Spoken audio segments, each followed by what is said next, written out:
things. So Paul now, in verse 5 and 6 of 2 Corinthians 4, states the human agency and the divine agency. Human, verse 5, divine, verse 6. Verse 5, the human act. For we proclaim. What we proclaim is not ourselves, but Jesus Christ as Lord, with ourselves as your servants for Jesus' sake. So we're going and we're proclaiming Jesus and we serve. That's our part. Proclaim. Verse 6. This is God's part. For God, who said, let light shine out of darkness, has shone into our hearts to give the light. So you go, Paul, and you open the eyes so they can turn from darkness to light. Because when you open your mouth, I am going to do verse 6.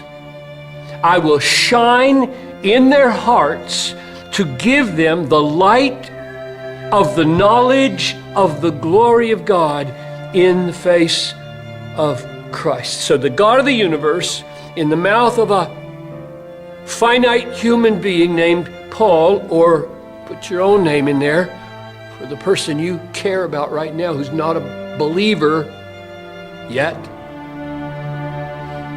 and only can become one by God shining into their hearts. Now you're hearing this say, go open your mouth.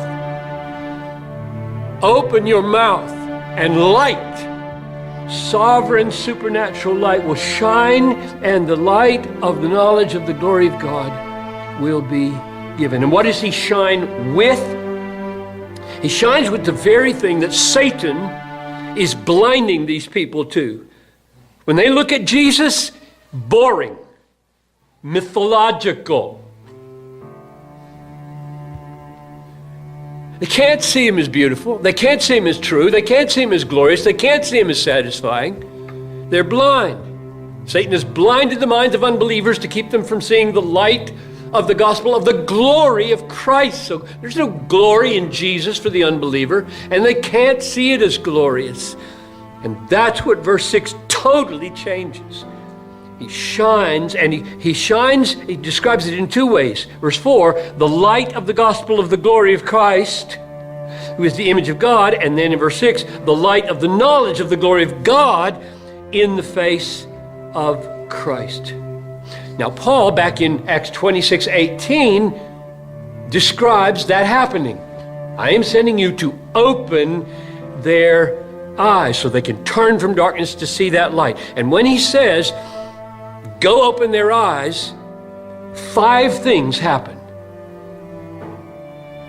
So in the miracle of Ephesians 1:17 calls them the eyes of the heart, being enlightened. When the eyes of the heart are enlightened by this verse 6 shining of the glory of God, 5 things happen. Number 1, they turn from darkness to light.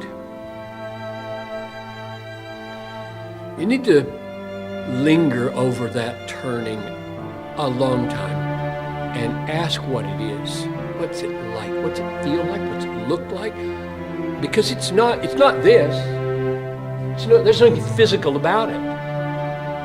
And you can't reach in and make your heart go, ch-ch-ch-ch-ch. What are we talking about? What's turning? Which way's darkness? Which way's light? What organ is turning? So you need to linger.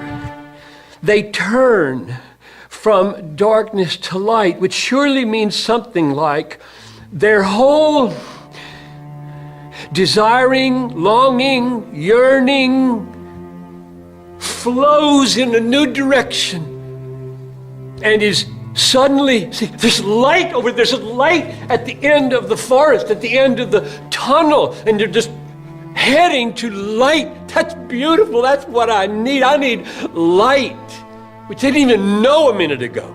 They didn't even know they were in the darkness. Satan had made everything shine so glitzy in the dark. They didn't know they were in the dark.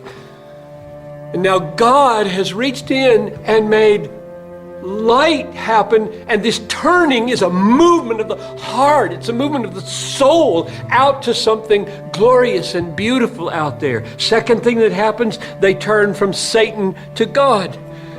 They had a master, and they served him, and they were blind, so they didn't know that this ebony brooch they had in their hand was a roach. And the eyes opened, yeah! He's a monster. I've been serving a monster.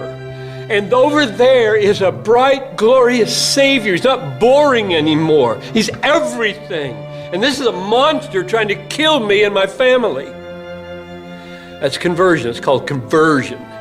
Turning from darkness to light, turning from Satan to God. Number 3, when they move into that light, out of that dark, they receive forgiveness of sins.